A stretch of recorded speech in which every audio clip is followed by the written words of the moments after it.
Je veux témoigner pour la gloire et l'honneur de notre Seigneur Jésus-Christ, car il y a quelques jours, le Seigneur m'a dit en prophétie, ici à l'église de Museau, que ma vie allait être en danger, mais que je ne devais pas me préoccuper, car il allait me sauver, et que par amour pour moi, il allait sauver les personnes à mes côtés. Je travaille dans les mines, un glissement s'est déclenché et on nous avait commandé de nous en occuper pour que le glissement ne s'aggrave pas. Nous étions en train de travailler sur ce terrain durant toute la matinée jusqu'à 10 heures. À 10 heures, l'entreprise nous envoyait de quoi nous rafraîchir. Nous sommes donc sortis pour nous rafraîchir, mais nous avons pris du retard, car la dernière personne, des 9 au total, était restée en bas du terrain, lorsque des roches de plus de 50 tonnes ont commencé à s'effondrer du haut de la montagne. Ces roches ont écrasé et détruit tout notre matériel qui était présent sur le lieu où nous étions. Les personnes présentes remerciaient Dieu, car ils disaient que Dieu nous aimait et que sans aucun doute, le Seigneur nous avait protégés. Je comprenais ce qui était arrivé et je savais que c'était ce que Dieu m'avait révélé en prophétie. 3 jours plus tard, des investisseurs nous ont appelés des États-Unis, car tout avait été filmé par des caméras, car le site de travail était rempli de caméras. Et l'on voyait que le dernier ouvrier a réussi à se sauver juste avant que le terrain soit dévasté par les roches. J'ai témoigné pour la gloire et l'honneur de notre Seigneur Jésus-Christ. Un salut fraternel à mes frères et sœurs, nous voulons témoigner pour élever, glorifier et exalter le nom de notre Seigneur.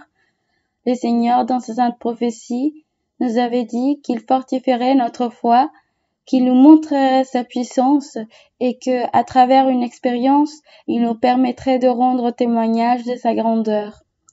C'est pourquoi, aujourd'hui, nous voulons vous raconter que le mercredi 9 juillet, lors d'un déplacement pour des raisons professionnelles du municipe de Villavicencio jusqu'à Puerto Concordia, notre voiture a subi une panne mécanique vers 7h20. L'essieu arrière s'est détaché et le véhicule a commencé à avoir un très fort déséquilibre.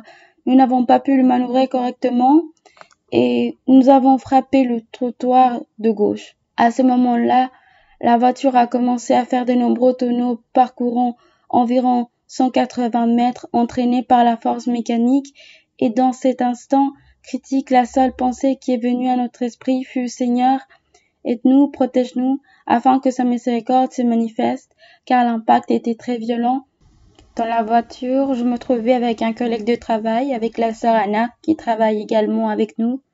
Quand finalement le véhicule s'est immobilisé, nous avons commencé à nous appeler les uns les autres pour vérifier comment nous allions. Beaucoup de fumée sortait de la voiture, mais le Seigneur s'est manifesté d'une manière particulière. Il nous a permis d'ouvrir rapidement l'une des portières, de sortir et de vérifier si nous avions des blessures, du sang ou des fractures, et pour la gloire de notre Dieu, rien de tout cela ne s'était produit. Lorsque nous nous sommes éloignés du véhicule, nous avons constaté que sa structure était totalement détruite, perte totale du véhicule. Des personnes commencèrent à s'approcher pour demander ce qui s'était passé, où étaient les occupants de la voiture, et nous leur répondions que c'était nous. Ils étaient stupéfaits car ils considéraient qu'après un tel accident, il ne pouvait pas y avoir de survivants. À ce moment-là, ceux qui se trouvaient sur place commencèrent à documenter les faits et confirmer que cela avait été un miracle de notre Dieu qui nous avait préservé la vie. Mes frères, nous étions dans un lieu très éloigné de la capitale, entre 2 municipalités, dans un endroit inhospitalier, sans couverture téléphonique, un lieu où il nous était difficile de pouvoir nous communiquer. Et pourtant, même là, notre Dieu continuait de se glorifier, car il envoyait des personnes pour nous aider, des personnes pour nous secourir, et même, de manière inattendue, un véhicule est arrivé pour remorquer notre voiture jusqu'à notre destination, et justement cette remorque était en route vers notre destination. Nous reconnaissions, mes frères, que ce n'était rien d'autre que le pouvoir de notre Dieu avec nous.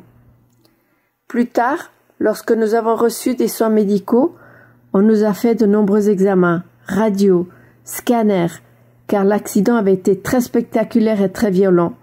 Cependant, les médecins étaient unanimes.